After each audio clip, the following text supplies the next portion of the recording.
Dober dan, iz ljubljanskega studia 136, to so vesti na vesti. Amerika gre k hudiču, ne veselite se prezgodaj, Evropa ni daleč zadaj. Predstavniški dom ameriškega kongresa je z 228 glasov proti in 205 za zavrnil 700 milijard ameriških dolarjev vreden Bushov načrt za rešitev finančnega sistema. V skladu s predlogom bi imelo finančno ministrstvo široka pooblastila, da od zasebnih finančnih ustanov z denarjem davkoplačevalcev kupuje tvegane vrednostne papirje in jih tako obvaruje kao. Ne pozabimo, kao, ker to je bil Bushov načrt pred propadom.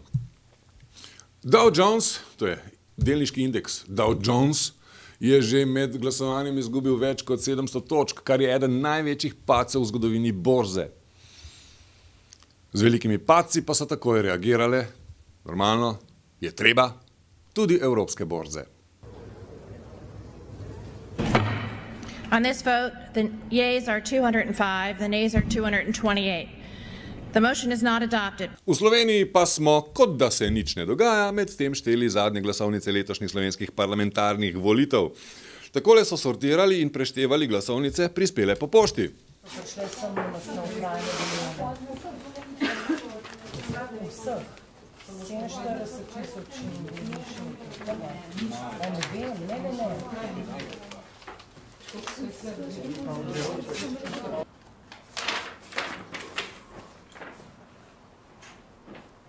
Osmi volilni okraj LDS. Peti volilni okraj malo SNS. Neveljavna glasovnica iz Argentine. Ko vas jebe banda komunajzerska, jebite se vsi in svoje.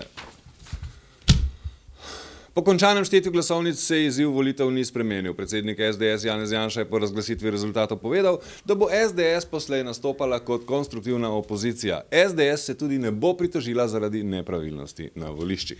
Nepravilnosti so bile nekoliko nenavadno je, da na podeželju, kjer je tudi izobrazbena struktura volilnih komisij drugačna, ne poročajo o tem, da se ljudje ne bi podpisovali v volilne imenike. V Ljubljani pa je teh poročil in pritožb zelo veliko. In tistim, ki bodo sestavljali vlado. Bivši premier Janez Janša pa je ob tej priložnosti, a lahko rečem bivši? Ja, en mesec je še na položaju. Ma še malo cajta, da naredi kaj škode. Kakor Bush. Janša je ob tej priložnosti spregovoril tudi o svetovni finančni krizi. Zdaj vsi govorijo, da je nastopila neka kriza. Ta finančna kriza se je začela pred enim letom, ko so prišli prvi znaki, različne države so bile različno prizadete. Slovenija zaenkrat ne še, tudi zaradi reform, ki smo jih naredili. In tudi prihodnost je odvisna od tega, če bomo s temi koraki nadaljevali, potem se ni treba bati, da bomo zašli v recesijo. V 4 letih vladavine SDS-a pa nam je s trdim delom uspelo okoli Slovenije ustvariti neprebojni krizni ščit, ki nas bo ščitil tudi v prihodnje, če bomo stopali v pravo smer. Če v teh zadnjih volitvah slabo kaže. Je res? Tudi izvršni odbor LDS je analiziral volitve. Rezultat volitev ni tak, kot so ga pričakovali oziroma želeli. Predsednica Katarina Kresal pravi, da pozicija LDS kot enega od pobudnikov levo-sredinskega trojčka v pogajanjih o prihodnji koaliciji ne more biti enaka poziciji Desusa ali SLS-a. Čeprav morda rezultat ni tak, kot smo ga pričakovali ali kot bi si ga želeli, pa se v izvršnem odboru zavedamo, da je šla liberalna demokracija čez eno težko obdobje, da je imela za seboj hudo krizo. Da jo je pustil fant, da je zašla v mamila, da je dvakrat poskušala narediti samomor, da se je pobrala in da zdaj išče resno zvezo in resnega fanta. Po seji izvršilnega odbora SLS pa je predsednik stranke Bojan Šrot povedal, da bodo sklicali predčasni volilni kongres, na katerem bi stranka izvolila novo vodstvo. Kongres naj bi bil predvidoma okoli 20. novembra, Šrot pa pravi, da še ne ve, ali bo ponovno kandidiral za predsednika. Nisem še o tem razmišljal. Zanimivo. Niti pomislil ni. Ne, niti ne. A ja, se res. Ja, ne vem, mogoče, no.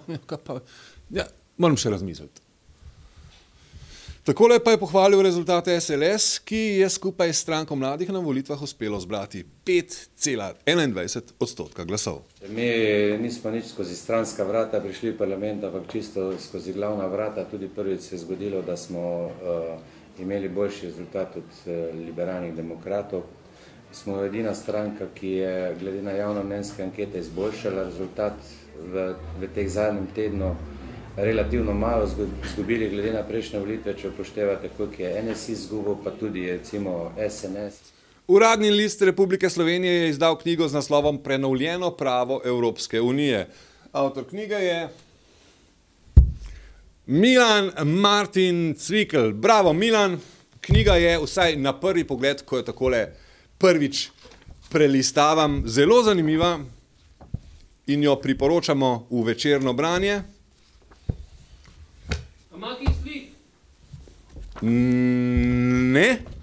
Ima pa nekaj tabel. Tule so. In morda kakšen grafikon. Ne. Škoda. Res je. Jan, morda bi se tej knjigi prilegla kakšna ilustracija Marjance Jemec Božičeve ali pa Mikija Mustra. Ideja. Milan, za prihodnič. Prav? Uvodno besedo je spisal kolega socialdemokrat Marko Pavliha. Jaz sem ta dokument pisal predvsem kot bivši evropski minister. Slovenija, Slovenija, Slovenija. Kulturac. Eden največjih slovenskih še živečih pesnikov, Pone Tavček, je včeraj praznoval 80-letnico. V Ljubljanski narodni in univerzitetni knjižnici so ob njegovem jubileju pripravili razstavo Darovi, na kateri so predstavili pesnikovo življenjsko delo. Sem razprt, razkrit, razdeljen po vitrinah, sem razstavljen. Veliki pesnik pa pravi, da ga še vedno včasih prime, da bi kam zalučal kakšen kamen. Vzgajale so me nune, frančiškani, profesori, vzgajali so me politične organizacije, vsi mogoči, tudi ljubice in žena mi je vzgajala, vzgojili me pa niso. Še vreme?